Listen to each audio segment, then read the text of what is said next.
이제 그동안 여러분들 공부하신 게 기본서 내용으로 기본 이론 내용과 추가적인 해설서 내용을 좀 많이 보셨어요.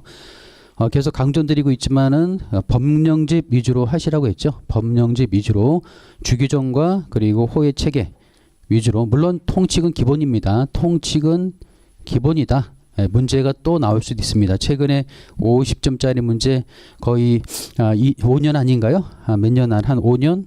그 한쪽으로 한 2번 정도, 5년 좀 더 됐나요? 여하튼 2번 정도 나왔잖아요. 50짜리 문제가. 물론 이제 또 나올지 안 나올지 모르겠지만 50 통칙은 항상 이렇게 쓸 수 있는 그런 좀 자세를 가지고 있는 게 좋다.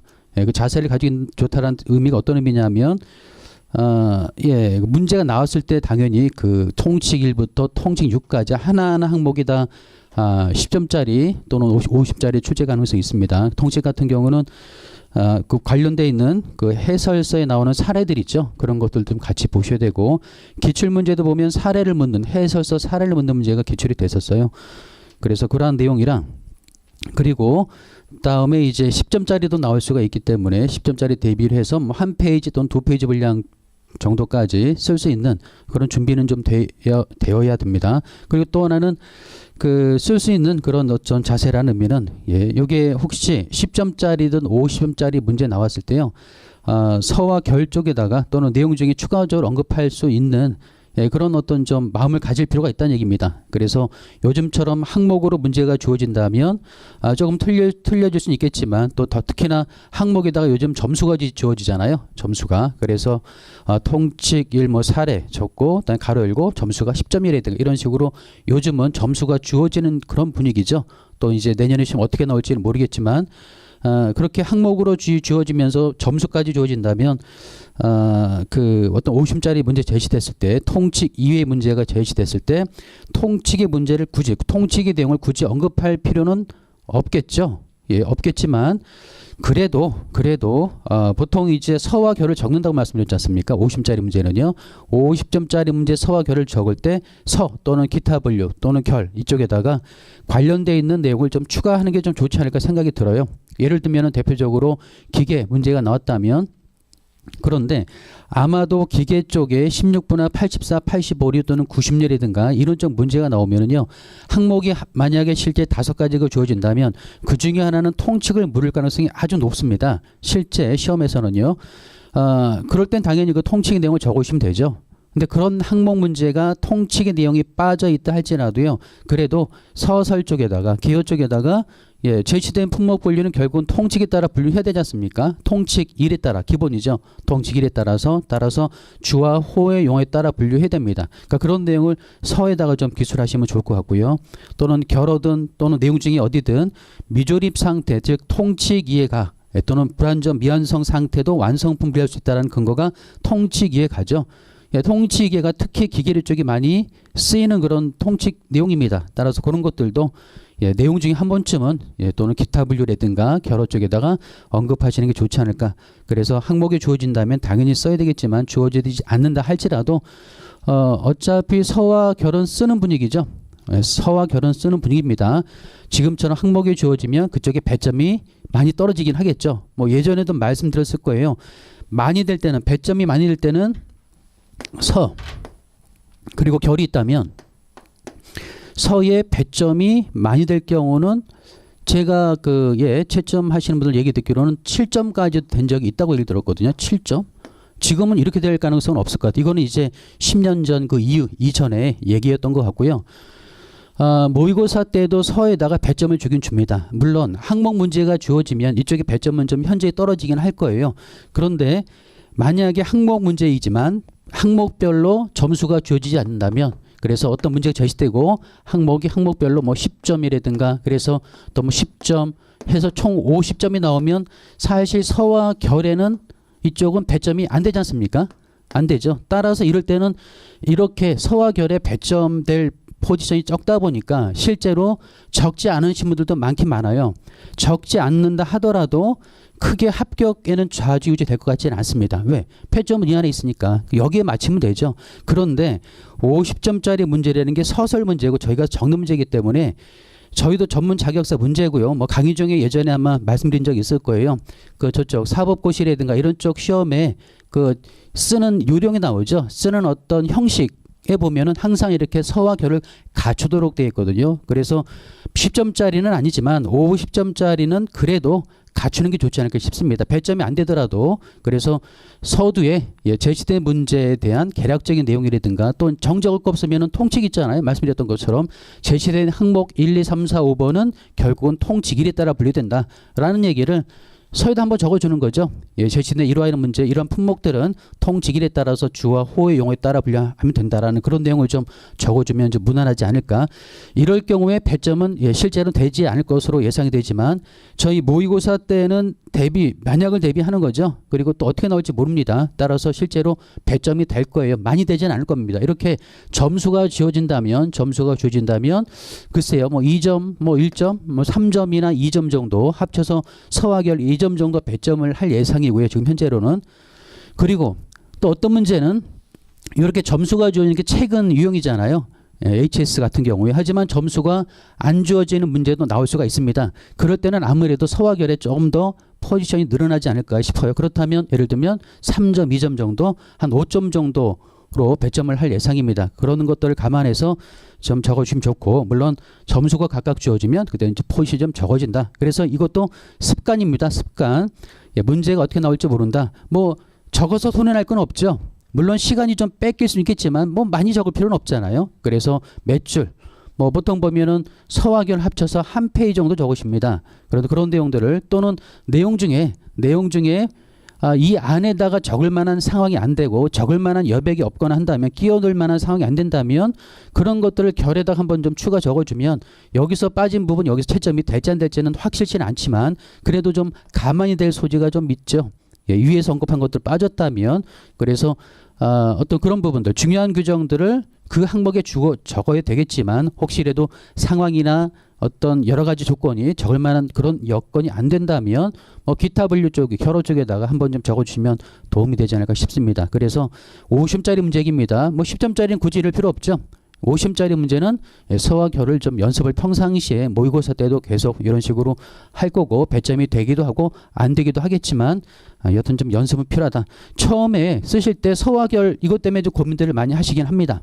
물론 저희 과목 중에서 가장 이런 데에 대한 배점이 다른 과목보다 좀 적은 편이긴 하지만 그래도 평상시에 서버로 해야 이게 나오죠. 안 그러면 또 그냥 평상시에 쓰는 대로 나오는데요.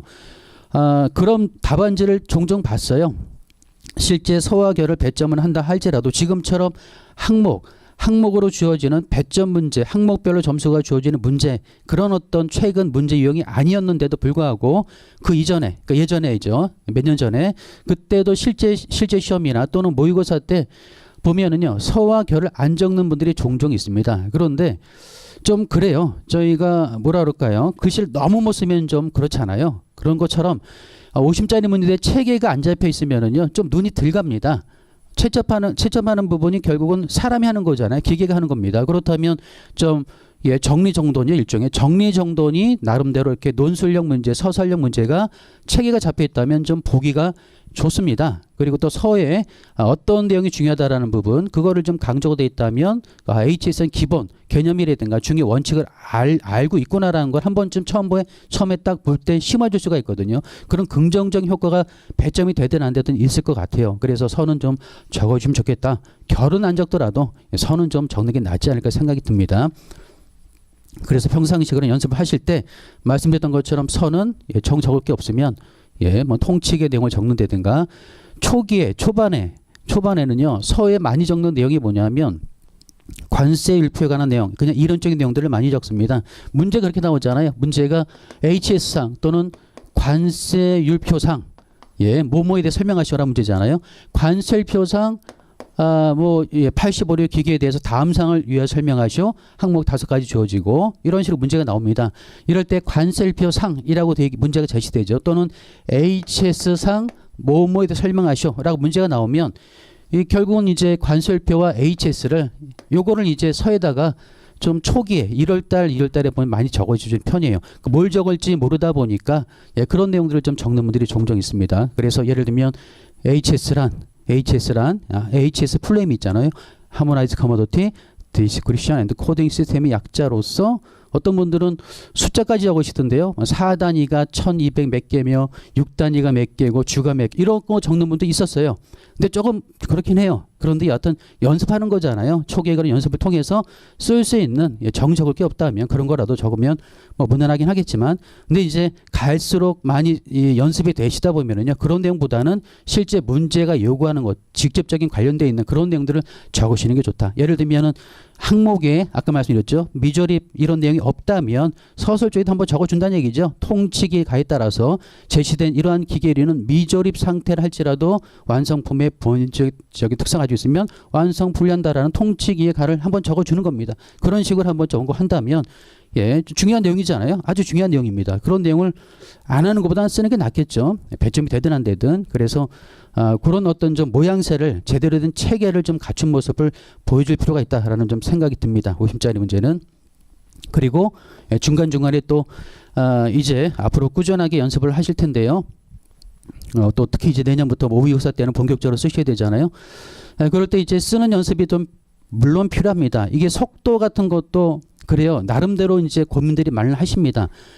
속도가 좀 빠르신 분들은 그나마 좋고 괜찮죠. 그리고 또 특히 글씨체가 좋으신 분들은 좀 더 유리한 것 같긴 해요. 그런데 글씨가 못 쓰면서 글씨가 느리면 상당히 좀 그렇습니다. 그거 연습을 할 수밖에 없어요. 예, 근데 쓰다 보면 확실하게 속도 느는 건 맞습니다. 저도 그런 스타일이었어요. 못 쓰는 데다가 속도가 좀 안 나는 스타일이거든요.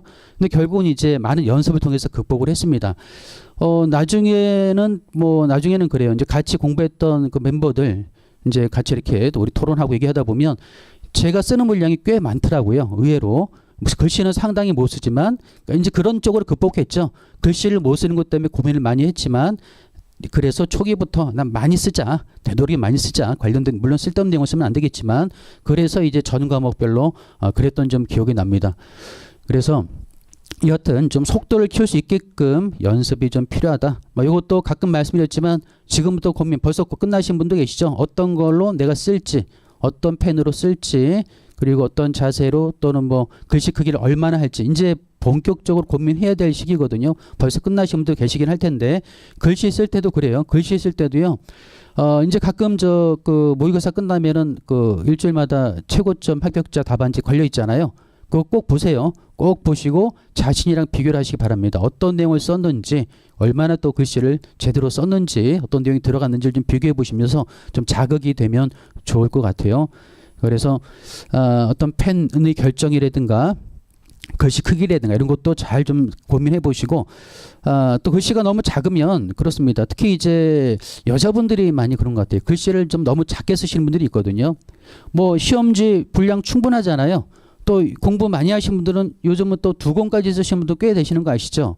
합격하신 분들 중에 보면은요, 1권이 아니라 2권까지 쓰시는 분들이 계십니다. 물론 2권을 다 쓰는 건 아니지만 그만큼 많이 쓴다는 얘기인데 많이 쓰지만 꼼꼼하게 작은 글씨로 쓰진 않겠죠. 2권을 쓴다는 얘기는 그만큼 좀 넉넉하게 크게 쓴다는 의미거든요. 또 그렇게 써야 보기가 좋습니다. 보기가. 그래서 2칸에 한 글씨 적으면 안 되겠지만 그래도 한 칸에 적되 크기는 적당하게 좀 뭐 고시체라고 있다고 하죠. 고시체라고 있는데 거기까지는 아닐지라도 좀 보기 좋게 쓰기 위해서는 좀 큰 게 낫다. 본인이 평상시에 글씨가 좀 적으신 분들은 좀 키우시고 혹시 이제 쓰시다가 본인 스타일이 좀 본인 글씨라든가 또는 쓰는 요령이라든가 이런 게 좀 확실치 않다 느껴지시면 한번 저한테 가지고 오세요. 그럼 제가 한번 봐드릴게요. 적당한지. 뭐 지금까지 그 수많은 수험생들의 답안지를 보고 또 뭐 상담도 해봤지만 정말 극도로 글씨 못 알아볼 정도 쓰신 분들은 거의 없습니다. 거의 대부분 그냥 다 알아볼 수 있어요. 그리고 물론 남들이 뭐 이쪽 전공한 우리 쪽 이 관세 쪽이 아닌 전혀 다른 직업 쪽에 있는 군의 분들이 본다면 몰라볼 수는 있겠지만 저희 쪽은 웬만하면 다 알아봅니다. 물론 이제 너무 흘려 쓰거나 받침이 빠지거나 그러면 좀 헷갈릴 수가 있기 때문에 흘려 쓰는 걸 좀 자제하는 게 좋고요. 그리고 평상시에 연습, 그래서 볼펜 선택부터 여러 가지 상황을 미리 결정하셔서 대비하실 필요가 있다. 네, 뭐 어차피 꾸준하게 쓰셔야 되고 또 볼펜이 가서 지금도 그렇겠지만 계속 쓰시면서 볼펜이 하나하나 달아서 없어지는 것을 보면서 스스로 자부심, 좀 열심히 했다라는 스스로의 평가도 가질 수가 있잖아요. 뭐 시험지 답안지도 계속 모의고사 보면서 누적이 됩니다. 그럼 한 박스 뭐 모이면서 나중에 또 어떤 그 스스로의 어떤 만족이 될 수도 있겠고, 특히 합격하게 되면 본인이 노력한 그 모습을 다시 한번 더 평가할 수 있는 기회가 되기도 하고 그렇습니다. 그래서 쓰는 거에 대비한 좀 여러 가지 고민을 미리 좀 할 필요가 있다라는 걸 좀 말씀을 드리고요. 그리고 다음에 또 또 이제 저희 50짜리 한 문제 10점짜리 5개 주어지잖아요. 요것도 그렇습니다. 요것도 순서를 바꿔 쓰시는 분들이 꽤 있으세요. 1번부터 6번까지면은 보통 이제 1번 쓰고 2번, 3번, 6번 쓰잖아요. 그런 답안지 채점 하다 보면은요. 50짜리 문제가 앞에 나와야 되는데 10점짜리 문제가 제일 먼저 나오는 경우가 있습니다. 제일 먼저 나오는 경우가 있어요. 그거는 좀 자제하는 게 좋을 것 같아요. 쓰다 보면 채점하다 보면 채점하시는 분 실제 채점하시면 그렇잖아요. 채점할 때 보면 순서대로 되어 있어야 채점하기도 편하고 나름대로 채점하시면 채점 규진표를 가지고 보지 않습니까? 그럼 그 채점 규진표로 딱 넘겼을 때 1번이 나와야지 다른 번이 나오면 뒤쪽에 가 있으면 찾아야 되잖아요. 그럼 채점하는 입장에서는 짜증납니다. 실제로 저도 그랬었던 기억이 있고요. 이왕이면은 순서에 맞춰서 쓰시고 그리고 또 그리고 이제 또 여유 남는 것들 이런 것들은 또 좀 넉넉하게 쓰면서 물론 이제 표시하고 다 2번 넘어가긴 하지만 공간이 많이 남지 않으면 다음 페이지 넘어가도 크게 상관없잖아요. 뭐 그런 거 고려해가지고 1번, 2번, 3번, 6번까지 이렇게 하시면 되는데 일단은 50점짜리는 확실하게 순서를 처음 앞에 적을 수 있도록 하시고 10점짜리는 간혹 어쩔 수 없이 좀 시간상 여러 가지 여건상 좀 바꿔 쓰는 경우가 있다면 그때는 그런 정도는 괜찮을 것 같긴 하지만 그것도 되도록이면 좀 이왕이면 순서대로 하시는 걸 좀 적극적으로 하시도록 좀 말씀을 드리고요. 10점짜리 문제는 목차가 그렇게 중요하지 않습니다. 목차가 중요하지 않고 의나 결어 쪽에 쓰면서 시간을 굳이 낭비할 필요가 없다. 10점짜리는 그냥 문제가 요구하는 걸 그대로 항목으로 주어지면 될 것 같습니다. 보통 10점짜리 문제는요. 결국 우리가 뭐뭐의 분류지 않습니까? 분류. 뭐뭐를 분류하시오. 라는 얘기는 결국은 뭘 적는 거냐? 뭘 적는 거죠? 뭐뭐를 분류하시오. 뭐 관련된 분류, 뭐 어떤 종류라든가, 또는 의의라든가 이런 식으로 문제가 바뀌어서 다른 표현으로 나오기도 하지만 물론 요즘 시험은 그렇습니다. 채점하시는 분들, 또 문제 출제하시는 분들이 나중에 논란 때문에 문제가 될 소지가 있다고 생각되면 확실한 게 근거를 드는 게 일반적인 어떤 문제 출제 방식이에요. 예전에 나왔던 것처럼 양탄자였나요? 양탄자의 주기정, 결국은 주기정 57류죠. 57류 주일 그리고 4단위호 적는 문제가 있었습니다. 주규정과 4단위호의 체계를 기술하시오. 이렇게 문제되면 깔끔한데요. 조금 글쎄요 고민하신 것 같아요. 이렇게 적는 것보다는 좀 말을 바꿔서 57류 양탄자의 의와 그다음에 양탄자의 종류 이렇게 적었죠. 문제를 양탄자의 의와 양탄자의 종류를 적으시오. 이렇게 나오면은요. 이렇게만 나온다면 이렇게 나왔습니다. 실제로 나왔는데 단설 달았죠. 단서를 주, 규정, 근거로 여기는 4단위 호의 용어 근거로 이렇게 해서 근거를 달았어요. 근거를 달지 않으면 이거는 뭐 문제가 좀 이상해질 수도 있죠. 양탄자의 의 그러면 그냥 뭘 적으라는 거냐? 그냥 상식적인 일반적인 적는 건지 또는 종류라면은 우리가 그냥 백과사전적으로 나오는 여러 가지 종류들 이런 걸 적으라는 건지 이게 좀 애매할 수가 있거든요. 물론 혹시라도 모의고사 때도 그렇습니다만 이게 없다 할지라도 이걸 적는 거는 논란을 피하는 거라 그랬죠. 확실하게 근거를 대서 이쪽에 배점을 주겠다. 나중에 문제거리를 줄이는 건데 혹시 이렇게 나오지 않더라도요. 이렇게 나올 경우에 감을 잡으셔야 되죠. 내가 적어야 될 거는 결국 뭐냐? 주규정과 호의 용어구나. 라는 거를 생각하시고 문제 보시라는 얘기예요. 관세일표가 뭐 다른 거 있습니까? 결국은 법령 규정이죠. 타리와의 분류 관계거든요. 그건 결국은 주 1이라든가 기타 여러 가지 관련 주규정이니까 주규정을 적으시면 되는 거예요. 기본적으로. 물론 주규정, 호의 용어 요게 이제 가장 배점이 많이 되는 거고 플러스 할 수 있는 게 뭐라 그랬죠? 해설서 내용이라고 했습니다. 해설서는 이렇게 나왔을 때 뭐 추가적으로 적는 분들이 꽤 있으세요. 꽤 있으시는데 물론 배점이 제시된 문제가 여기라면 여기서 많이 되겠죠. 그리고 추가적으로 해설서가 배점이 좀 될 수는 있을 것 같아요. 예.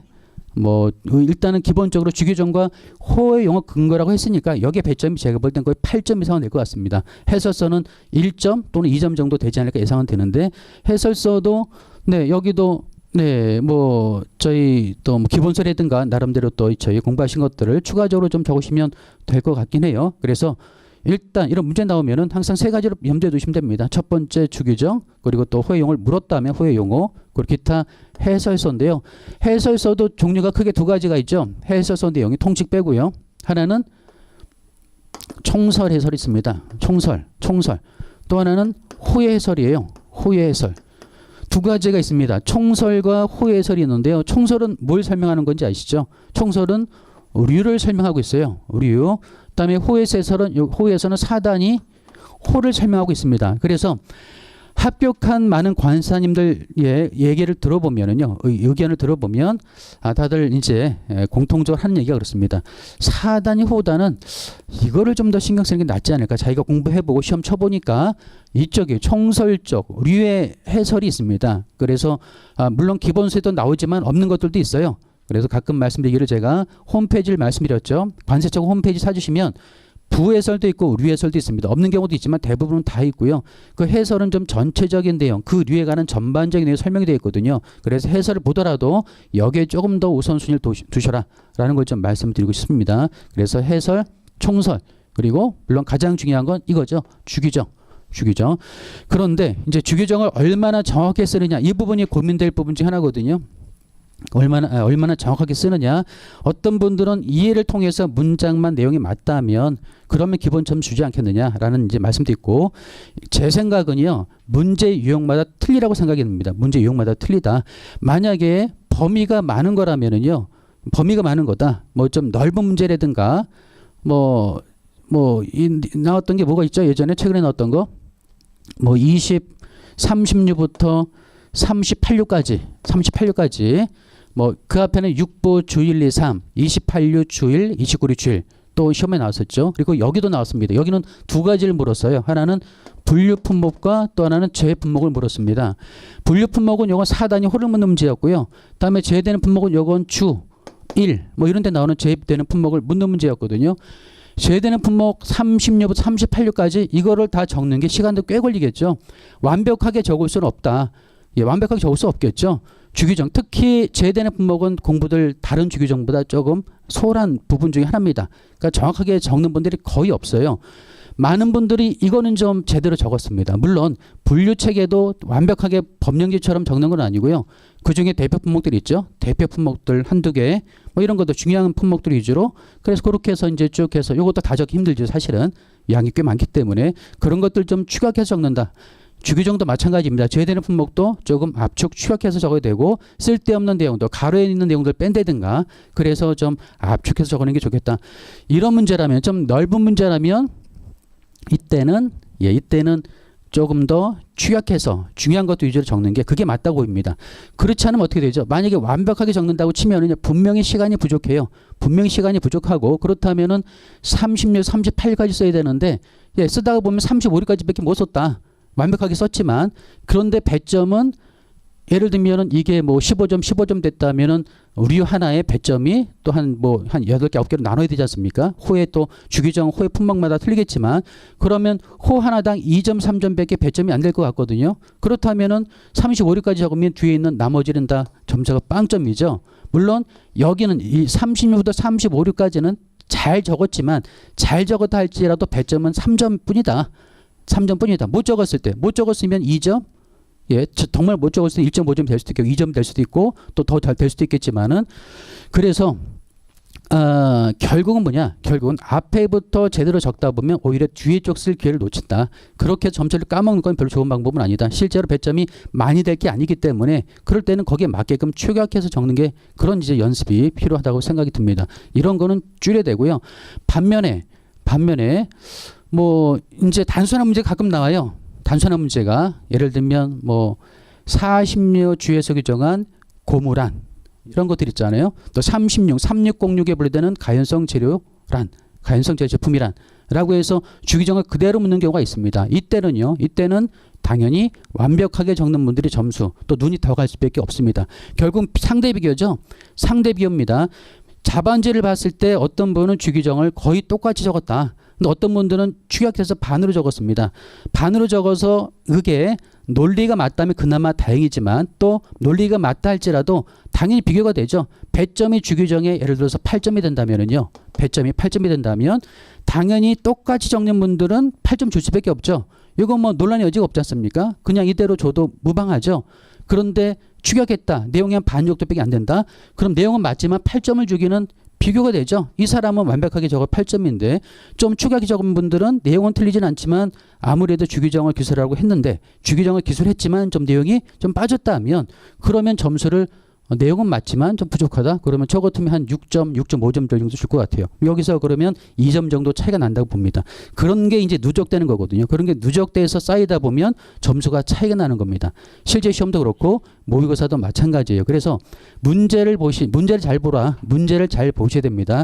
출제자의 의도가 이게 좀 추가하라는 문제인지 아니면 완벽하게 좀 적으라는 문제인지 어떤 문제는 해설서를 적으라는 문제인지 또 호의 체계를 적으라는 문제인지 그거를 의도를 잘 파악하셔서 거기에 맞게끔 쓸 계획을 잡으실 필요가 있다.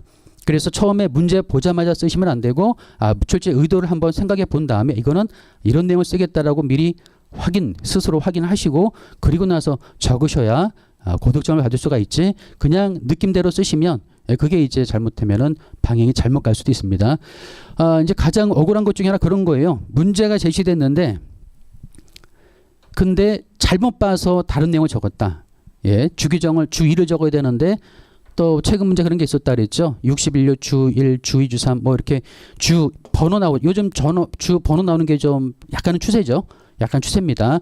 주 2번, 주 3번하고 물론 주 2번에 힌트가 주어지면 내용에 관한 힌트가 주어지면 그나마 다행입니다. 그러면 여러분들 공부하셨으면 웬만하면 쓰실 거예요. 그런데 어떤 경우는 주 번호만 나왔지 힌트가 안 나오는 경우가 있습니다. 그러니까 이럴 때는 정말 좀 난감해요. 확실하게 기억한다면 그때는 제대로 적을 수 있겠지만 잘못 적게 되면은 이거를 여기다 적을 수도 있거든요. 그리고 2번을 3번을 적을 수 있습니다. 바꿔 적죠. 바꿔 적으면 주 2번의 내용과 주 3번의 내용이 바뀌어버리면 채점하시는 분들 입장에서는 굉장히 안타까울 거예요. 안타깝지만 점수 주기가 좀 그래요. 주 2번인데 주 2번을 적은 게 아니잖아요. 결론은요. 그렇다면 이걸 점수를 줘야 되느냐. 인간적으로는 주고 싶지만 나중에 누가 문제를 제기하거나 그렇다면 이거 충분히 문제될 소지가 있거든요. 그러니까 그런 문제될 소지를 만들기를 싫어하신다. 그래서 어떤 빈틈을 주면 안 된다. 고민거리를 줘서는 안 된다는 얘기입니다. 채점하는 분들의 고민거리를 주지 마세요. 그러기 위해서 아까 말씀드렸던 그런 것도 1번, 2번, 3번, 6번 순서 지키는 것도 그렇고요. 뭐 글씨체도 너무 못 쓰게 되면 못 알아보니까 그 정도까지만 아니라면 알아볼 수 있는 정도라면 상관없을 것 같아요. 그리고 이런 것도 마찬가지입니다. 그래서 힌트가 주어질 문제가 대부분일 것 같아요. 뭐 최근에 주 1번, 2번에서 나온 것들은 좀 더 명확한 것들입니다. 여러분들이 공부하시면서 별표했던 것들이 많거든요. 그런 것들. 그래서 뭐 주교정이 하나밖에 없거나 또는 제일 앞쪽에 나오는 것들 제외되는 품목이라든가 28 이런 것도 그렇잖아요. 6부 주 1, 2, 3 공부하신 분들 이거 바꿔 쓸 일이 없습니다. 그렇죠? 6부 주 1, 2, 3 6부 주 1이 뭡니까? 6부 주 1의 가 2844, 2845 이거잖아요. 주의는 뭐죠? 6부 주의는? 6부 주의는 이제 그거는 이제 그 일정 퇴랑 소명 포장 그 내용이죠. 그리고 주사문이요. 세트 포장 요거지 않습니까? 지금 뭐 다 아세요. 이런 것들은 실수하진 않겠죠. 그래서 그런 것들이 나오더라도 나올 가능성이 높아요. 논란 여지가 없는 논란이라기보다는 좀 실수하지 않고 바꿔 쓸 일이 없는 그런데 이제 가끔은 좀 저 안쪽에 있는 주기정이 나올 경우도 있다. 그럴 때 이제 당황하기 쉽고 바꿔 쓰는 분들이 종종 있습니다. 이럴 때가 제일 안타깝죠. 알면서 못 쓰는 경우거든요. 힌트라도 주어졌으면. 그러니까 이런 문제는 좀 그래요. 저도 개인적으로 힌트가 주어지지 않는다면 그 문제는 좀 채점 출제하시는 분들 좀 개인적으로 좀 저도 속이 상합니다. 주어지고 그래도 힌트 좀 주어져야 공부 열심히 하시면 쓸 수 있는 어떤 좀 기회를 줄 수가 있잖아요. 그런데 주번호 주어지면서 이걸 적으라고 한다면 이건 좀 그렇다. 물론 그런 아까 말씀드렸던 부주 이런 것들은 이제 확 헷갈리지 않으니까 이런 것들은 괜찮지만 좀 안쪽에 있는 주가 한 13개, 14개 되는데 그 중에 하나 묻는다든가 이런 거는 좀 답답하죠. 근데 모르는 일입니다. 그렇게 낼 수도 있잖아요. 출제자가 누군지에 따라서 그런 문제가 나올 수도 있다. 그래서 중요한 주기정들은 번호까지 좀 신경을 좀 써셔라. 예, 그걸 좀 당부를 드립니다. 요즘 추세이기 때문에 10점짜리 문제는 예, 말씀드렸던 것처럼 분류를 하시오. 분류 규정을 묻는 문제입니다. 그러면 예, 말씀드렸던 분류 규정, 분류 한계 뭐 이런 식으로 좀 약간 표현이 바뀌어서 문제 나오기도 하죠. 뭐뭐에 대한 분류 한계, 뭐뭐에 대한 분류 규정, 예, 분류 또 규정, 분류 한계, 분류 품목, 분류 품목이라든가 뭐 등등 여러 가지 표현으로 문제가 제시될 것 같아요. 그리고 또 하나 여기 이제 주규정이고 또 하나는 분류 체계라 그랬죠. 분류 체계.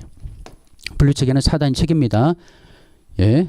그런데 이것도 나름대로 좀 고민해 볼 수 있는 많은 분들이 하는 것 중에 하나가 뭐냐면 57회 분류 체계를 기술하시오. 이런 문제가 나왔습니다. 4단위를 중심으로 이렇게 문제가 제시됐다고 했을 때 이렇게 제시됐다면 출제자 의도는 뭐죠? 출제자 의도는 4단위 중심으로 적어라. 이거죠. 호용어. 즉 법적 분류 규정입니다. 이렇게 문제 내더라도 이건 나쁜 문제가 아니에요. 왜냐하면 통칙 1에 따라서 주와 호의 용어는 가장 대표적인 법적 분류 규정입니다. 따라서 주규정도 중요하지만 분류 체계도 물론 요즘 약간 좀 비중이 떨어지긴 했습니다만 아직도 꾸준하게 나오고 있고요. 안 나오는 해도 있긴 있었습니다만 이렇게 나올 수도 있다. 예, 이럴 때 이제 단순하게 5701부터 쭉 적어서 호의 번호를 적고 품목을 한두 개 적고 끝나느냐? 이렇게 적고 끝나느냐? 끝나면 될 것 같아요. 대부분 끝냅니다. 끝내요. 그런데 조금 더 이제 공부하신 분들은 또 고민거리가 생기는 게 뭐냐면 분류체계, 4단위 분류체계라면 관련되어 있는 주규정도 이런 4단위 호를 결정짓는 분류 한계가 이 주규정에 나와 있잖아요. 그러면 분류체계를 명확하게 하기 위해서는 주규정까지 적는 게 조금 더 그 호의 체계를 명확하게 하는 근거가 될 수가 있으니까 주규정을 적는 게 좀 낫지 않을까. 혹시 또는 주규정을 적는 게 맞지 않느냐라고 의견을 내시는 분들 있으세요. 이렇게 적는 분들 계십니다. 물론 4단위를 정확하게 적고 주규정을 추가적으로 적는 분들이 종종 있다.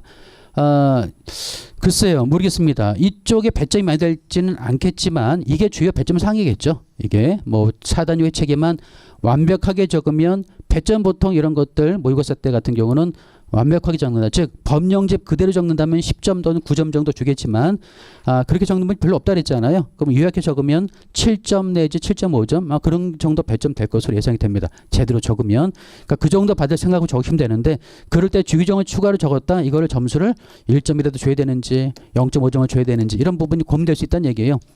그런데 뭐 이제 많은 분들이 안 적는 것보다는 좋지 않을까. 그리고 말씀드렸던 호의 체계를 명확하게 한 근거가 주규정이라면 주규정 적는 것도 좋지 않을까라는 의견도 있습니다. 그런데 일단은 기본적인 어떤 출제자 의도는 4단위 호죠. 여기 일단 맞긴 맞습니다. 맞지만 이제 시간적으로 여유가 있거나 공부 많이 하신 분들은 이런 내용을 좀 적으세요. 실제 이제 합격하신 분들 보면은요. 또 그래서 뭐 이런 내용들, 이런 4단위 회칙을 정확하게 적고 추가적으로 적는 것들은 예, 물론 쓸데없는 긴 것들 말고요. 좀 핵심적인 것들 있죠. 이런 호의 체계와 관련되어 있는 뭐 그런 것들은 추가적으로 뭐 주기적 한두 개 정도 적는 것도 제가 볼 땐 무방하라고 생각이 듭니다. 그래도 기본 의도는 4단위 회칙이다라는 걸 생각하시고 예, 쓰실 필요가 있다. 네, 그리고 네. 이제 그 프린트물 좀 보도록 하겠습니다. 일단 간략하게 나온 그 1부부터 24류까지 양쪽에 페이지 나와 있는 게 있죠. 요약되어 있는 첫 페이지 일부 살아있는 동물 생산품 그래서 그림 나와 있는 거 있습니다. 그거부터 좀 간단하게 보고 넘어갈게요. 1부터 056까지 뭐 다 봤던 내용이긴 합니다만 뭐 가공도는 또 말씀드리진 않을게요. 1부터 5류까지 분류되는 동물성 생산품입니다. 부주 규정이 두 가지가 보이죠. 네, 그래서 첫 번째 주의는 어린 것도 포함한다. 두 번째는요. 건조한 것. 건조한 것은 요건 중요한 편이고 기출됐다고 했습니다. 특히 식품 같은 거 주규정 보실 때 또는 호용어 보실 때 조금 더 신경 쓰셔야 될 부분이 가공도 중에서 뭐라 그랬죠? 건조랑 냉동이다. 건조랑 냉동. 왜냐하면 유통 오랫동안 보관 저장해야 되고 그런 어떤 식품이라면 당연히 건조하거나 냉동시키는 것들이 많다. 그럼 건조한 것 관련한 냉동과 관련한 그런 주기 정도를 조금 더 주의 깊게 보셔야 된다라고 말씀을 드렸을 겁니다. 다음에 옆에 보시면은 뭐 인류의 것들이 죽어서 죽어서 41류로 가거나 95류로 가고 이것도 일반적인 내용들입니다. 2류는 16류로 가죠. 가공되어 있는 것들. 그래서 16류로 가는 가공도가 뭐가 있었죠? 2류는 2류나 3류의 공통적인 가공 정도. 신선, 냉동, 냉장, 염장, 염수장, 건조, 훈제 이런 것들이죠. 단순하게 밀폐용기에 넣은 것. 하지만 그 이상의 가공을 했으면 16류로 갑니다. 16류로 가는 건 주로 열차라는 것들이 많죠. 그래서 조리하거나 찌거나 삶거나 굽거나 튀기거나 다른 식료품과 혼합 조리하거나 양념을 쳤다면 그런 것들이 16류로 가죠. 그래서 그런 가공 정도로 1부나 4부 쪽은 정리가 필요한 부분입니다. 2류, 3류는 16류, 다음에 7류, 8류는 어디로 간다고요? 7류, 8류는 그거는 20류로 가죠. 그래서 예전에도 했지만 동물성 생산품, 그래서 동물성 생산품, 식물성 생산품 이런 것들이 있고 특히 동물성 생산품은 요것도 몇 가지로 나눠졌죠. 축산식품이 있고 그다음에 수산식품이 있다. 식물성은요. 식물성 식품은 크게 하나는 원예 식품이 있고 원예 식품, 또 하나는 곡물 식품이 있다 그랬습니다. 곡물 식품. 그리고 또 하나가 기호 식품이 있죠. 기호 식품. 그리고 플러스 하자면 광물성 식품도 있죠. 광물성 식품은 뭐가 있었죠? 대표적인 거 두 가지. 하나는 소금이죠. 2501의 소금. 이게 광물성 식품 중에 하나고 또 하나는요. 해수. 2201에 분류되는 물 종류입니다. 심층수, 이 깊은 땅 속에서 뽑아내는 그런 물들도 있죠. 다 그런 건 아니지만 그런 물들이 또 2201에 분류되는 그래서 광물성 식품 대표적인 게 두 가지입니다. 축사는 여기는 2류, 3류. 3류는 이쪽으로 가겠죠. 축산 살아있다면 1류, 죽어서 2류, 그리고 가공되면 16류로 가죠. 수산은 요거는 3류로죠. 3류인데 16류로 분류되고 16류도 따로 좀 호의 체계도 구분하실 필요가 있다고 했어요. 16류 시험에 자주 나오는 부분 중에 하나입니다. 어디죠? 축사는 16류에서 특히 1, 2, 3입니다. 1601, 160, 1603 요게 축산 쪽이고요. 수산은 3, 4, 5 요거예요. 그래서 그쪽은 16류도 축산과 수산으로 구분되는 호의 구분도 좀 해두시는 게 좋습니다. 다음에 원예식품은요. 원예식품은 7류, 8류, 20류죠. 곡물은 10류, 11류, 19류입니다. 여기서 시험에 50점짜리 나왔던 게 요것도 나왔고 여기도 나왔다. 그리고 전체를 묻는 문제 1부부터 24류까지 1류부터 24류까지도 50점짜리로 출제가 됐었습니다. 좀 넓은 문제로 아직 동물성 생산품 쪽은 아직 나오지 않았지만 여기에 핵심은 보시는 것처럼 가공도다. 2류의 것들이 가공돼서 16류로 가고 어떤 차이점, 어떤 가공도 이런 것들이 이제 주요 정리사항 중에 하나였죠.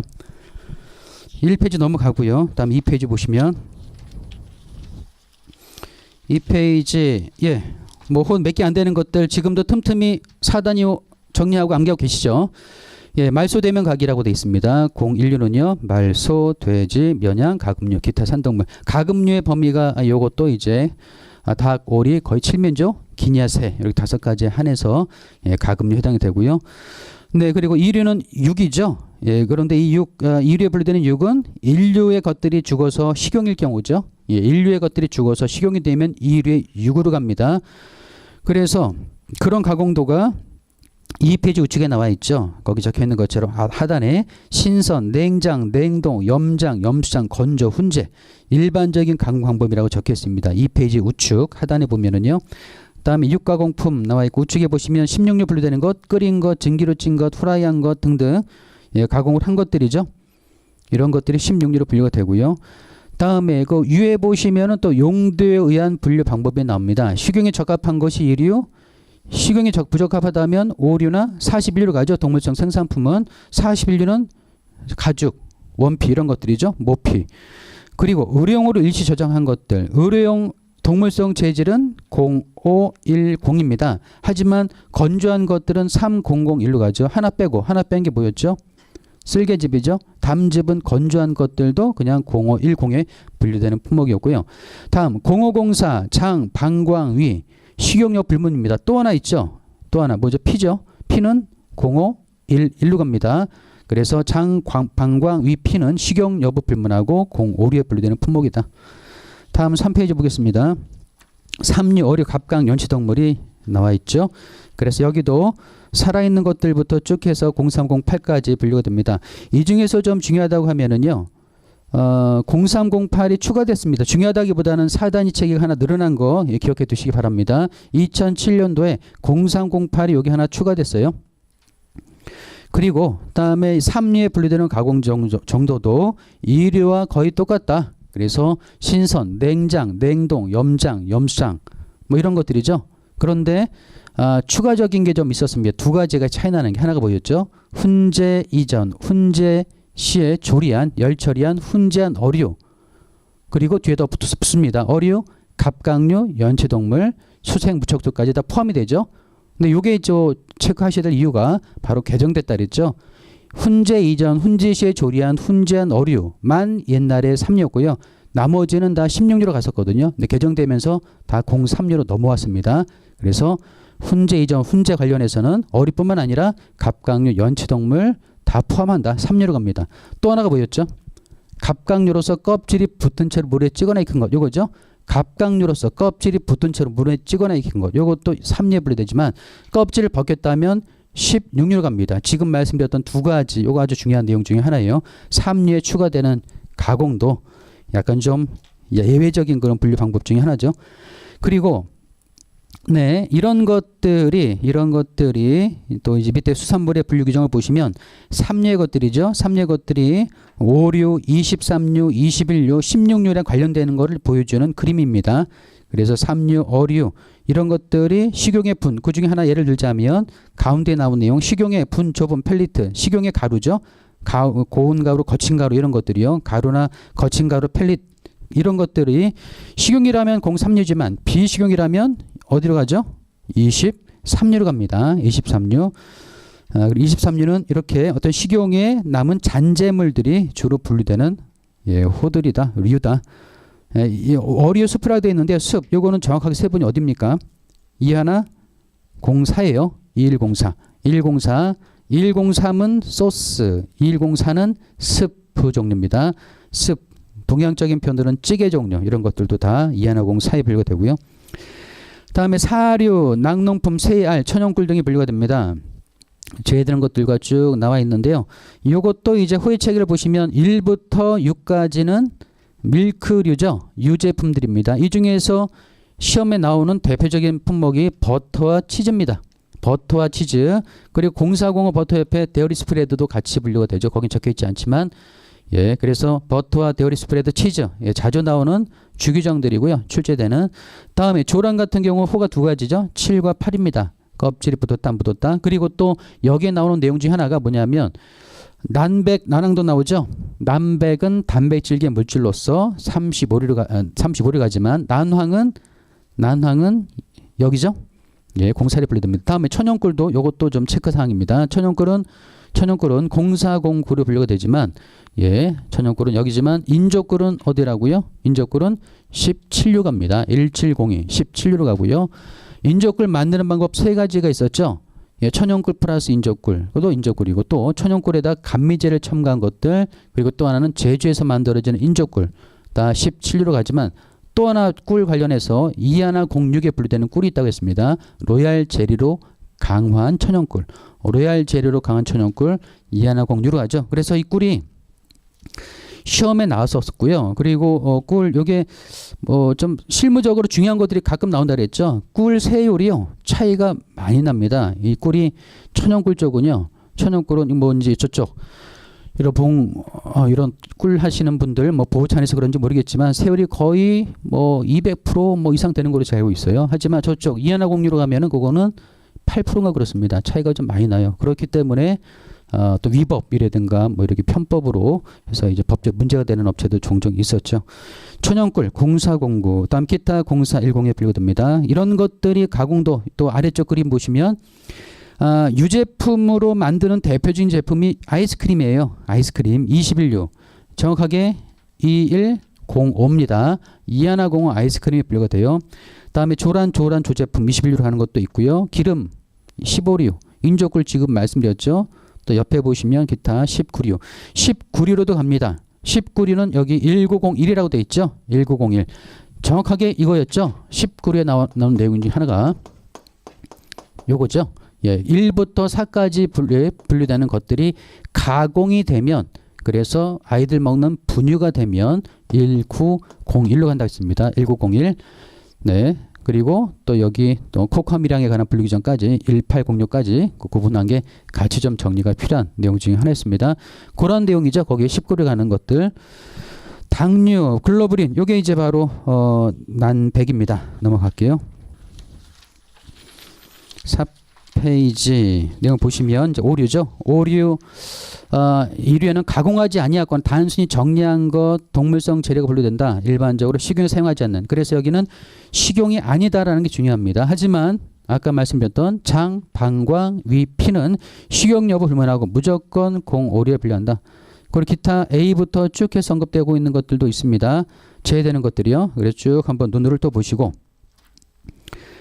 네, B, C 요거 네, 지느러미, 머리, 꼬리, 위 요거는요 3년 뒤에 식용일 경우입니다. 만약에 식용이 아니라면 그건 오류로 가요. 예, 식용이 아니라면 그 3류는 중요한 게 식용이어야 된다는 얘기고요. 하지만 장, 방광, 위피는 아니죠. 예, 부설물 중에서 장, 방광, 위피는 예, 요 지금 이런 규정과 상관없이 무조건 공오류로 가겠죠. 비료는 31류. 그다음에 공오류에 또 직접적으로 관련되어 있는 의류 중에 하나가 41류, 43류입니다. 41류, 43류도 요것도 예, 몇 번 말씀드렸던 예, 품목들이죠. 41류 특히 정확하게 어디였는지 기억나세요? 4101 4101에서 4103까지의 웨이스트 찌꺼기 웨이스트 페어링 웨이스트 요거는 0511이죠. 0511 4101에서 4103까지가 일종의 생원피들입니다. 생원피 요게 찌꺼기 웨이스라면 0511로 가죠. 하지만 4104에서 나머지 후단 부분의 것들 원피도 포함되어 있고 가죽도 포함되어 있는데 4104 이외의 것들의 웨이스라면 이거 어디로 갔었죠? 4115로 가죠. 4115까지 해당하는 그런 어떤 가죽과 원피의 페어링 찌꺼기는 4115로 갑니다. 또 있죠. 43류. 43류의 찌꺼기도 0511로 간다. 43류. 물론 43류의 찌꺼기도 여기도 페어링 웨이스도 0511에 가는 것들은 예, 다시 모피로 사용하기에 부적합한 예, 그런 페어링 찌꺼기들입니다. 0511 모피로 사용 가능하다면 다시 43류로 가는 게 맞고요.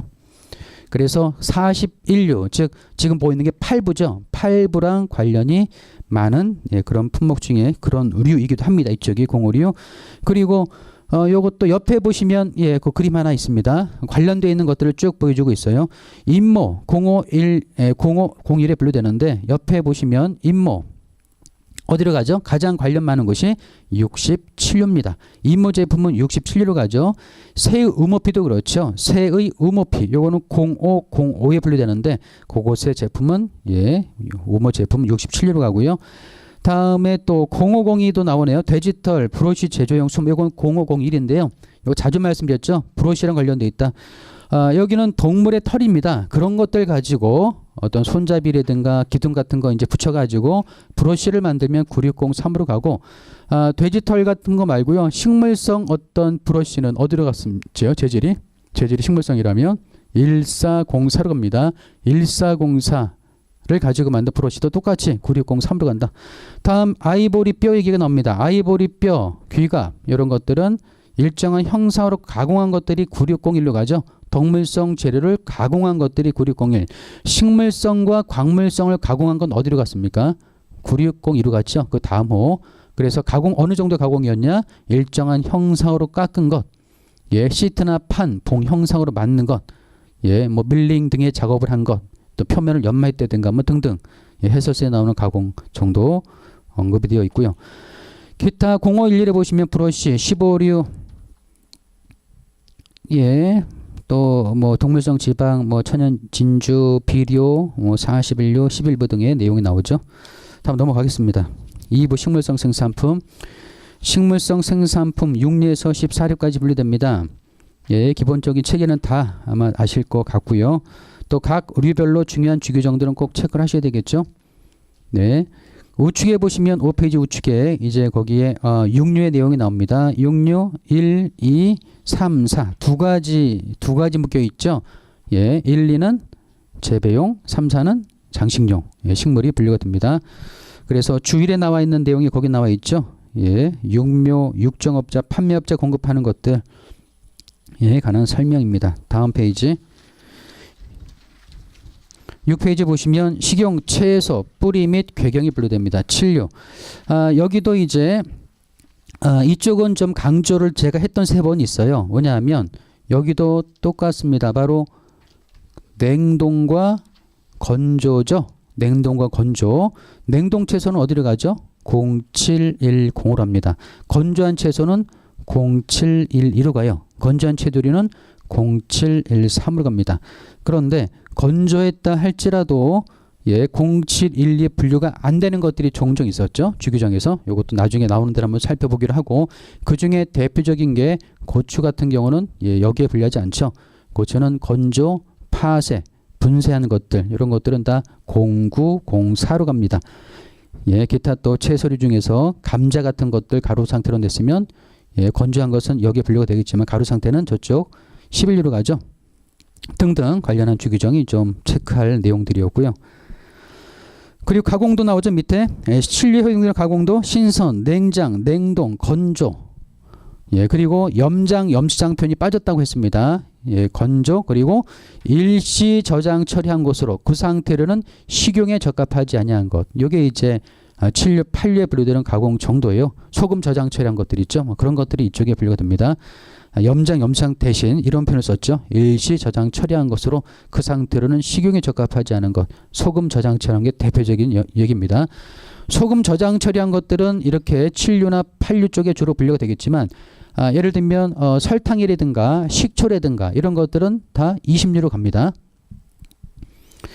네, 다음 8류 보시면 6페이지 우측에 8류는 과실이죠. 과실은 요거 건조한 거 관련해서 두 가지 분류하는 방법이 있었죠. 건조한 것 하나는요, 1부터 6까지는 예, 여기 건조한 것을 각각 포함한다고 했습니다. 반면에 7부터 10까지의 건조한 것은 0813으로 별도로 빠져 있죠.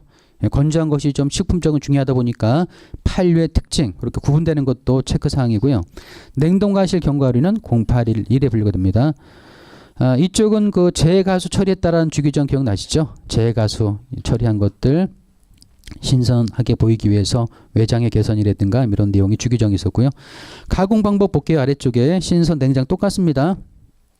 예, 일반적으로 나와 있는 신선, 냉장, 냉동, 건조, 일시적인 저장 처리한 것으로 그 상태로 식용에 적합하지 않은 것, 기타의 가공을 한 것들이 다 주로 20류로 갑니다. 넘어가서 구류는 여기 크게 목체 4단 체계가 두 개로 되어 있죠. 1, 2, 3 여기가 차류다. 커피, 차, 마테. 예. 그리고 커피의 추출물은 어디로 갔죠? 이하나01입니다. 특히 096는 21류랑 관련이 많습니다. 21류. 네, 그리고 차는 여기는 착과 식물이 하나 식물학상 착과 식물이 하나서 분류되죠. 예, 우롱차, 홍차, 녹차 같은 것들이 되는 반면에 인삼차는 여기가 아니었습니다. 인삼차는 어디로 가느냐? 이하나 06이었고요. 다음에 또 율무차 같은 거는 1901 등으로 분류가 되죠. 다음에 향신료 0904부터 0910까지인데요. 중요한 규정이 바로 주규정에 나와 있는 내용이 있었어요. 뭐냐면 향신료끼리 혼합했을 경우이죠. 향신료끼리 혼합했을 때 어디로 가느냐? 당의 호에 향신료가 다 그 어떤 호에 속해 있다면 그 호에 같이 분류하면 되고, 만약 서로 상이한 호라면 0910으로 갑니다. 그리고 이러한 향신료와 기타 물질이 첨가됨으로써 향신료의 특성을 벗어난다면 2103으로 가죠. 하지만 향신료의 특성이 벗어나는 정도가 아닌 기타 물질이 포함된다면 그냥 공구리에 분리할 수도 있는데 그런 게 뭐가 있었죠? 소식, 향이가 있었다. 소금, 식용색소, 향을 강하게 하기 첨가되는 글루타민산 나트륨, 그리고 희석제 같은 것들이죠. 소금, 식용색소, 향을 강하게 하기에 첨가되는 글루타민산 나트륨, 희석제 같은 것들은 첨가되더라도 그냥 공구리에 분리할 수 있는 정도의 다른 물질들이다. 하지만 이런 것들뿐만 아니라 기타 다른 물질이 많이 포함돼서 향신료 특성 벗어난다면 이산화공 3입니다. 예, 그런 내용들이 지금 7페이지 좌측에 나와 있네요. 다음에 10년은 곡물이 나오죠. 곡물. 그래서 여기는 가장 중요한 게 뭐죠? 당연히 쌀입니다. 쌀은 3번 기억해 두세요. 1006에 갑니다. 두 번째로 중요한 분 옥수수예요. 옥수수는 그 바로 앞 3번입니다. 1005로 가는데 스위트콘은 제하죠. 스위트콘은 076로 갑니다. 스위트콘의 가루는 어디로 가죠? 가루 11로 가죠. 11. 그리고 쌀 같은 경우는요. 쌀은 워낙 중요한 품목이라서 다른 곡물과는 틀리게 웬만한 가공 그냥 여기에 분리하게끔 돼 있다. 그래서 주규정에서 나와 있는 현미, 정미, 연암미, 광택, 반숙미, 거기 두 번째 단락에 나와 있죠. 현미, 정미, 광택미, 연암미, 반숙미, 쇠미로 된 것이라 할지라도 쌀은 그냥 10류에 1006회 분류합니다. 하지만 쌀은 거기 나온 것처럼 정미, 광택미, 반숙미 이런 것들 다 다른 호로 분류가 이쪽에 분류가 되지만 그 이상 다른 것들 쌀이 아닌 기타 곡물들은 껍질을 벗겼다 11류로 한다 그랬죠. 그래서 쌀과는 조금 달리 봐야 된다. 다른 곡물들은요. 다음 8페이지 11류 내용입니다. 11류는 요거 그 주규정이 번거롭지만 하셔야 됩니다. 기출이 됐었고 또 나올지 안 나올지 모르겠으나 11류에 분류되는 주규정이 있었죠. 그게 뭐였냐면 바로 전분과 회분의 함유량 45%, 회분 5% 이하 요거지 않습니까? 그 기준에 따라서 11류에 분류가 된다.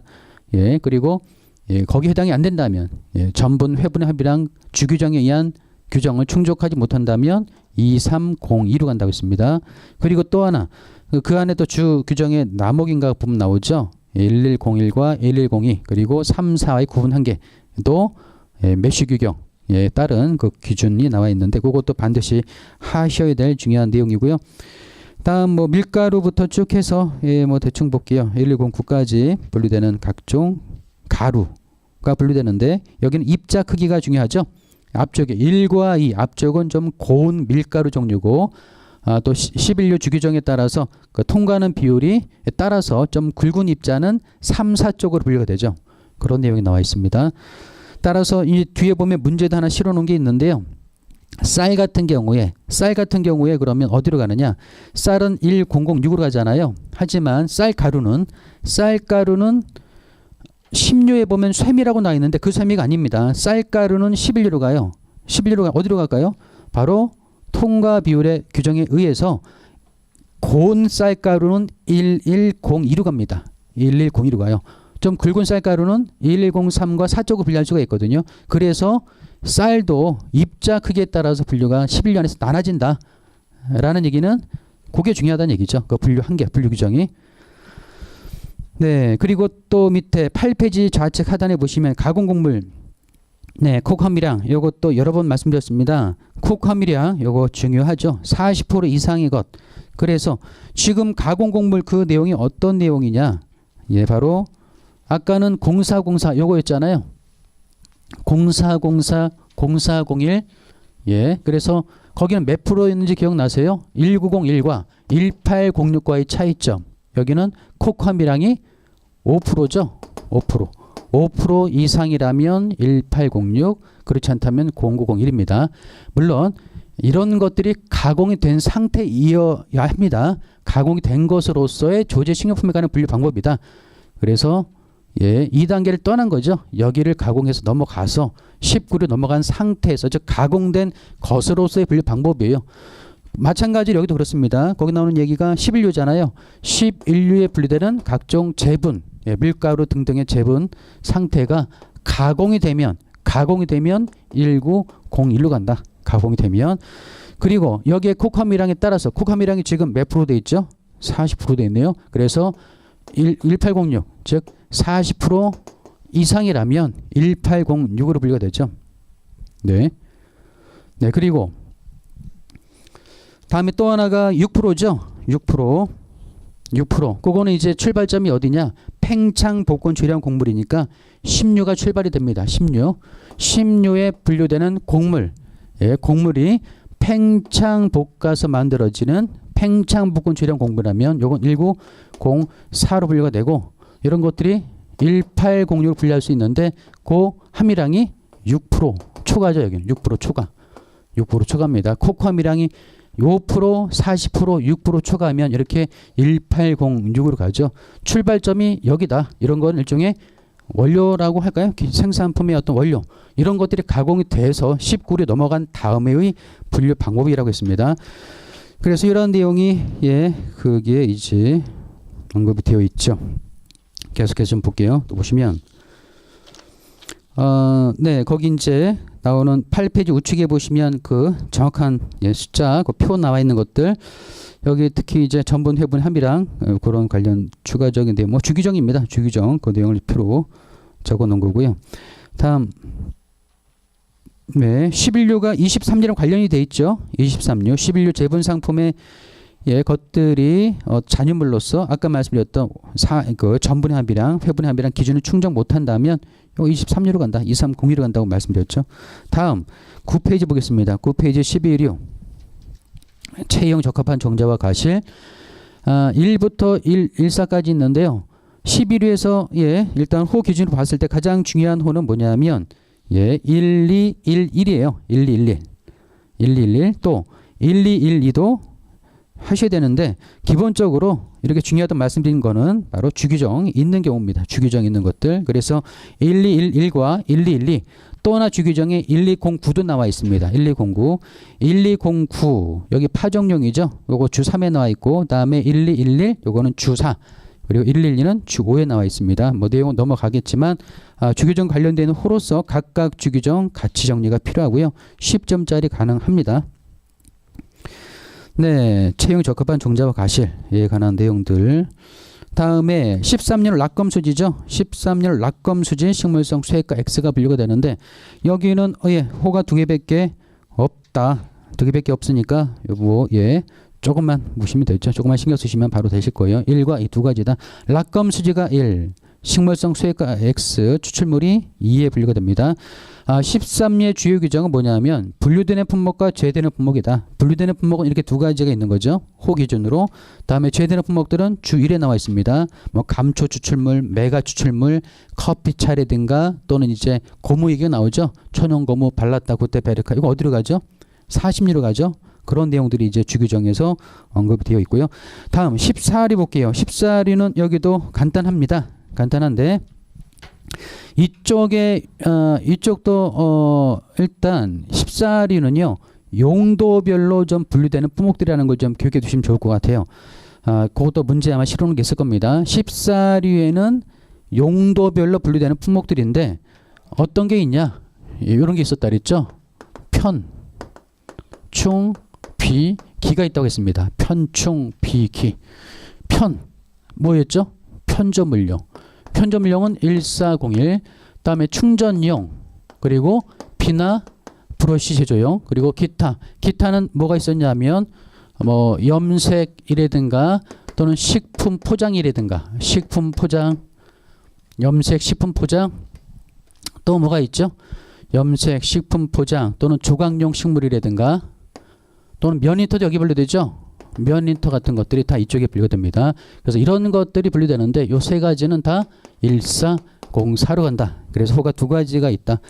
용도에 따라 지금 보시는 것처럼 편저물용, 충전용, 비나 브러쉬 제조용, 염색용, 식품 포장용, 조각용 식물들이거든요. 그래서 용도에 따라서 분류되는 그런 어떤 류들입니다. 14류가 그런 류고 거기에 해당해서 이제 주규정이 세 가지가 있습니다.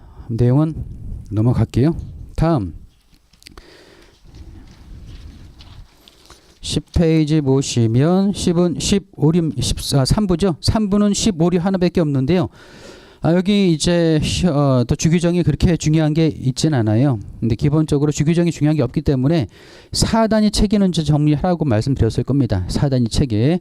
그래서 거기 책에 잡혀 있는 것처럼 하시면 될 것 같아요. 동물성, 식물성 이렇게요. 동물성 유지가 이렇게 되어 있다 그랬죠. 동식물성 유지를 조제 변성하니 왁스가 나오고 또 뭐가 있죠? 왁스가 나오고 글리세롤이 먼저네요. 글리세롤이 나오고 글리세롤이 나오고 다음에 왁스가 나오고 글리세롤, 왁스 그리고 나머지 잔유물이 나오죠. 잔유물이 나옵니다. 여기 이제 15류 체계라고 했어요. 거기 나오는 것들, 거기 안 적힌 거는 메모해 두시면 될 것 같고 일단 동물성 유지가 범위가 1부터 6까지죠. 예, 우지가 시작입니다. 돈지, 다음에 소, 돼지 이런 식으로 되어 있네요. 다음에 7부터 식물성, 7부터 15까지 1507에서 1515까지가 식물성 유지고요. 다음에 요거는요. 동식물성 유지. 세 번째 유지는 요거는 수소 첨가 등 좀 한정되게 만들어진 유지. 요게 이제 1516에 분류되는 품목입니다. 여기 1516. 다음에 조제 식용유지죠. 조제 식용유지 요게 1517에 분류가 되고요. 변성유지가 1518이죠. 그런데 변성유지 요거는 어떤 게 분류되죠? 단순히 변성을 한 지방이나 기름 분해물은 제외하고 라고 되어 있습니다. 그래서 1월8은 확실하게 변성된 것들이 분류된다. 반대로 얘기하면 다음에 1519는 삭제됐다고 했습니다. 1519는 삭제돼서 전부 다 3823으로 넘어갔고요. 글리세롤은 이게 1520이죠. 1520. 1519는 지금 현재 존재하지 않는다. 왁스는 1521, 잔유물 1522까지 이렇게 체계가 잡혀 있는 것이고요. 이 중에서 왁스 이게 가장 중요하다. 15류에서 핵심 내용은 왁스입니다. 왁스는 여기 동물성, 식물성 왁스죠. 15류 동물성, 식물성 왁스 15류. 그리고 또 하나는요. 광물성 왁스는 27류. 다음에 인조 왁스는 34류일 겁니다. 세 가지로 나오죠. 이것도 나중에 나오면 조금 더 보도록 하고요. 왁스 이 내용이 중요한 편이다. 네, 10페이지 우측에 보시면 주요 분류 품목과 제외되는 품목이 나와 있습니다. 내용 넘어가고 밑에 내용 볼게요. 참, 지방산 알코올의 분류. 이것도 조금 이것도 몇 번 강조했을 겁니다. 이 3823으로 가느냐, 38류로 가느냐, 29류로 가느냐 이런 차이가 좀 있었죠.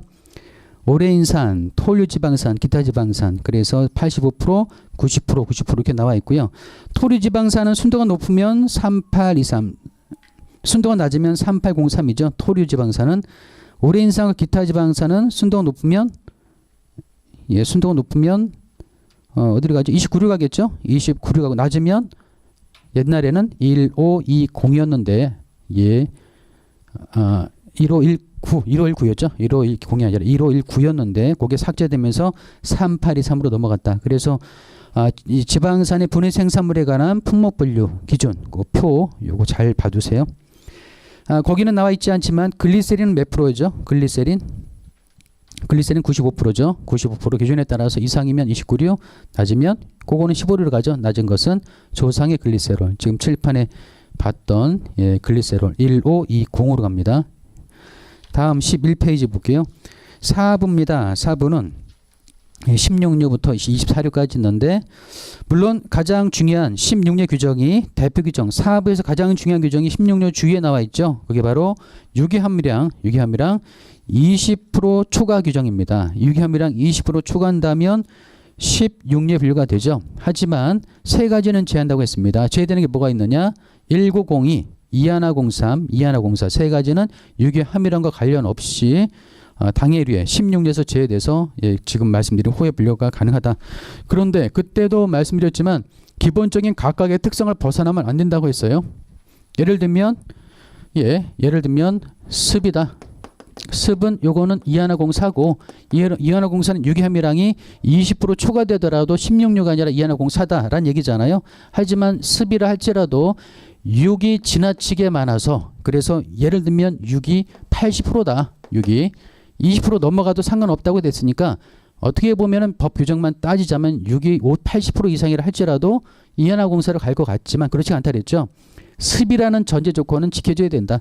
80%라면 이건 습이 아니란 뜻입니다. 80%라면은 습이 아니기 때문에 6이 80%라면 습이 아니라 이건 그냥 6조제품입니다. 6조제품은 1602로 가면 됩니다. 그래서 보통 이런 기준이 실무적으로 약 50% 정도 본다 그랬죠. 유기함이랑이 한 50% 정도까지는 20% 초과하더라도 이하나공사에 분류할 수 있지만 예, 그 이상 넘어가면 이건 습이 아니다. 그렇다면 습의 분류 요건을 지킬 필요가 없죠.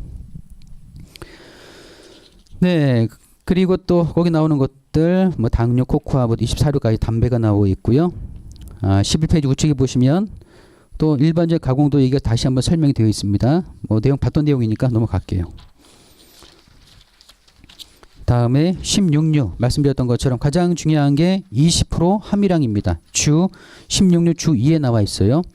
20% 초과하는 것들이 분류됩니다. 그래서 밑에 보면 뭐 21위 3류 것들이 가공이 돼서 16류로 가고 그다음에 190 이하나공사 예, 요거 이제 거기 언급이 되어 있죠. 20% 이하 함유하는 것들이 주로 이런 것들은 이제 제한다는 얘기죠. 제외돼서 16류가 아닌 다른 곳에 분류한다는 얘기고 17류 보겠습니다. 17류 당류와 설탕 과자 예, 여기도 뭐 그렇게 중요한 규정은 없습니다.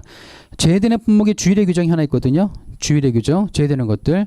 제외되는 게 세 가지가 나옵니다. 코코아를 하면 설탕 과자 1806. 다음에 당류는 하나 정리할 게 있죠. 과차, 포, 유, 맥. 5가지 당류는 화학적으로 순수하더라도 29류로 분류하지 않는다. 무조건 17류에 남아있는다고 했죠. 하지만 과차, 포, 유, 맥 빼고 기타 당류는 순수하다면 2940으로 갑니다. 의약품은 30류로 가죠. 예를 들면 포도당, 주사액 같은 거 30류로 분류가 됩니다. 덱스트린 포도당 밑에 표 있는데요. 예, 한번 보시고 넘어갈게요. 다음에 18류와 19류 요것도 이제 아까 말씀드렸던 거기 적혀 있죠. 하단에 13페이지 하단에 나와 있고요. 18류는 여기는 주규정 두 가지가 나와 있는데요. 여기에 핵심 규정은 크게 두 가지라 보시면 됩니다. 뭐 사단위 호의체계 당연히 하셔야 되겠지만 하나는 지금 그거예요. 표. 즉 18류와 19류와의 구분 한계. 일단 이게 첫 번째 정리사항이고요. 거기 말씀드렸던 크게 세 가지였죠. 하나는 40%, 하나는 5%, 하나는 6% 초과입니다. 물론 시작하는 것들은 거기 적혀 있는 것처럼 예, 04류라든가 또는 11류라든가 또는 10류죠. 이런 것들이 가공이 돼서 19류로 가고 그런 것들이 코코아가 많이 포함되어 있다면 1806로 간다라는 규정. 여기 하나 중요하고요. 또 하나는 뭐냐면 주일의 규정이 있습니다. 18류 주일에 보면은요. 코코아가 다량 함유되어 있을지라도 18류에서 제외되는 것들이 있어요. 다량이라고 명확한 규정이 나와 있지는 않습니다만 그게 뭐냐 대표적으로 요구르트가 있고요. 다음에 또 주규정에 1901, 1904 있는데 그거는 지금 말씀드린 40%, 5%, 6% 충족해야 됩니다. 또 하나가 뭐냐면 아이스크림이죠. 아이스크림 이하나공호 요것도 코코아가 다량 함유되어 있을지라도 아이스크림은 그냥 이하나공호. 또 있다. 베이커리 제품 빵 종류죠. 빵은 1905로 갑니다. 그래서 빵도 예, 요것도 코코아가 다량 함유되어 있을지라도 그냥 190으로 갈 수 있다. 뭐 그런 규정들 정리가 필요하고요. 다음에 19류 1905까지 있는데요. 105까지 있는데 예, 거기 나오는 것처럼 여러 가지 품목이 있고 19류 주규정 예, 주규정이 이제 몇 가지가 나옵니다만 뭐 그 내용 넘어가고 이제 사단위 호의책에 있는 것들 보자면은요. 101에서 105까지 있습니다. 이쪽에서 이제 아까 말씀드린 1806 구분 한계가 직접적 관련되어 있는 호가 어떤 거였다고요? 1901과 1904 그리고 1905입니다. 이 세 가지가 코코아 1806이랑 직접적인 관련이 있는 그런 호들이죠. 그리고 1902는 뭐가 분류되죠? 102는 파스타, 면 제품이에요. 라면, 국수 종류 다 여기입니다. 1902. 그래서 우리가 주로 먹는 식품 종류가 여기에 분류가 되죠. 네, 그래서 식품 종류이기 때문에 이쪽의 출발점은 주로 지금 보통 봤던 것처럼 10류나 11류 뭐 이런 쪽이 출발인 제품들이 많고 04류도 일부 있었습니다. 다음 넘어가서 예, 14페이지 보시면 예, 14페이지 20류죠. 20류 과실, 채소, 견과류가 분류됩니다. 네, 여기도 20년은 주규정이 여러 가지가 있습니다. 거기는 적혀 있지는 않지만 주규정에서 가장 중요한 게 하나라면 일단은요. 균질한 채소, 균질한 주제품, 즉 소주 규정이에요. 소주 규정에서 균질한 채소, 균질한 주제품에 관한 규정 꼭 정리하셔야 됩니다. 크게 세 군데 나오죠. 어디죠? 16류, 다음 20류 2개, 21류. 21류는 2103입니다. 2104. 이렇게 주규정이 총 4개가 나오고 류 기준으로 3개입니다. 내용은 똑같죠? 내용은 똑같은데 구성 성분이 좀 틀리다. 2104는 2종 이상을 곱게 균질한 거죠. 나머지 내용은 기본적 요건은 똑같습니다. 그게 가장 중요하고요. 또 하나 이제 발효하지 아니한 것으로 해서 알코올 함유량이 0.5% 이하 관한 규정이 그 마지막 주규정 주 6에 나와 있고요. 또 나머지는 사단별로 잼이라든가 식초 처리 관련한 또 기타 채소 관련한 제품들 등에 관한 설명 주규정이 있습니다. 국내주도 정리사항입니다. 국내주가 주일에 나오는데요. 삶은 옥수수, 볶거나 튀긴 은행 요거 나오죠. 그래서 고구마라든가 옥수수는 이쪽 20류로 가기 위해서는 내부 전분 입자가 완전히 파괴된다라는 규정, 국내주 1번의 규정도 정리사항입니다. 다음 21류는요. 21류는 조제식료품인데요. 조제식료품 여기에 가장 중요한 주규정은 당연히 주 3입니다. 균질한 혼합 조제식료품 여기 규정되어 있고요. 다음에 또 간단하지만 이하나공일에 관한 설명도 약간 있죠. 바로 볶은 커피 대용물의 추출물 얘기가 나와요. 그래서 096에 분류되는 커피, 차, 마테의 추출물들이 이하나공구로 이하나공일로 분류가 되죠. 커피 대용물도 비슷하죠. 커피 대용물도 커피를 함유하고 있다면 0901이지만 커피를 함유하고 있지 않은 커피 대용물은 이하나공일로 분류가 됩니다. 네. 그리고 4단 호별로 좀 관련되는 게 있었는데 이하나공일은 096. 이하나공일은 또 뭐가 관련되어 있었죠? 이하나공이 효모입니다. 효모. 딱히 관련됐다기보다는 비교될 수 있는 게 하나는 살아있는 미생물 배양체가 있었습니다. 살아있는 미생물 배양체는 30류로 가죠. 또 하나 자기소화 효모라고 있어요. 자기소화 효모 요거는 이하나공유로 갑니다. 다음 이하나공쌤의 소스가 분류되는데 혼합조미료 여기는 096가 중요하죠. 096 향신료의 구분 한계 여기가 중요하고요.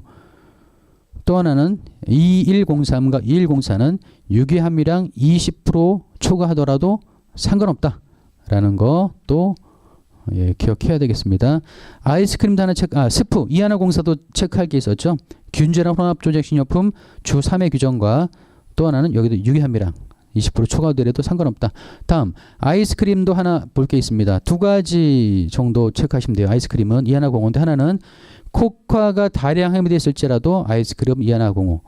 또 하나는요. 아이스크림은 주로 유제품 04류에서 출발해서 만들어지는 그런 아이스크림이 많다. 이하나공육은 분류되는 품목 이것도 나중에 한번 문제를 통해서 보도록 하겠습니다. 이하나공육 중요하죠. 다음 21류 21류는 음료알코올 식초 이렇게 쭉 한번 정리하고 싶게요. 거기 나오는 것들까지요. 21류 음료알코올 식초가 분류됩니다. 여기는 당연히 기본적인 용량 기준입니다. 몇 프로죠? 0.5% 초과하면은 그게 바로 알코올이다. 알코올 섭씨 20도 기준이죠. 그리고 음료가 크게 2가지로 나눠집니다. 하나는 발효 알코올과 알코올 같은 경우에 다음에 증류 알코올 2가지로 나눠지죠. 술은. 그래서 일단 201, 201은 음료수죠. 201은 일반적인 물 아까 심층수라든가 일반적인 물입니다. 뭐가 첨가되지 않은 그런 물들이고요. 2202는 여기는 뭔가 집어넣은 거죠. 그리고 3부터 쭉 해서 6까지가 주로 발효주고요. 발효주. 그다음에 증류주는 208이다. 그리고 기타 또 식초는 209로 분류가 됩니다. 물의 분류 구조에 보시면 천연수, 광천수 그리고 해수 나오죠. 말씀드렸던 해수 2501. 증류수, 천도수, 화학적으로 순수한물 2853. 빙과류는 이하나공호로 갑니다. 맥주 나오고 포도주 나와 있죠. 식초 나와 있습니다. 넘어갈게요. 다음에 23류는 여기는 웨이스트 잔재물이 분류가 됩니다. 잔재물, 조제사료가 분류가 되고요. 주규정이 하나 있죠. 2309에 관한 주규정이 하나 있어요. 2309는 동물성, 식물성 특성 이를 정도로 가공해서 예, 본질적 특성 이럴 정도로 가공해서 만들어진 사료. 이게 바로 2309에 분류되는 조제 사료입니다. 그리고 거기 적혀 있는 것처럼요. 23류는 보시는 것처럼 관련이 좀 많다. 그래서 관련되어 있는 류들도 거기 표시를 해놨습니다. 2301은 2류, 3류랑 관련되어 있다. 왜? 동물성이니까. 2301은 동물성 사료 쪽이죠. 2부터 8까지는 식물성입니다. 그래서 특히 2302 같은 경우는 11류 아까 주규정에서 전분 회분의 함이랑 그 기준에 따라서 판단이 될 거고요. 기타 또 2303부터 나머지도 보시면 다 식물성 사료와 관련되어 있는 그런 내용들. 이 중에서 가장 중요한 건 2309입니다. 2309는 특성을 잃을 동물성, 식물성 특성을 잃을 정도로 가공해서 만들어지는 것들이고요. 네, 그 밑에 보면 또 그림까지 있으니 참고하시고 또 우측에 보시면 조금 더 구체적으로 나와 있죠. 식품공업에 생기는 잔류물의 분류구조. 네, 다음에 담배입니다. 담배는 2303까지 나와 있죠. 예. 담배도 나중에 이것도 문제 통해서 한번 보도록 하고요. 예, 잠깐 쉬었다가 이제 문제 나온 것 좀 살펴보도록 할게요.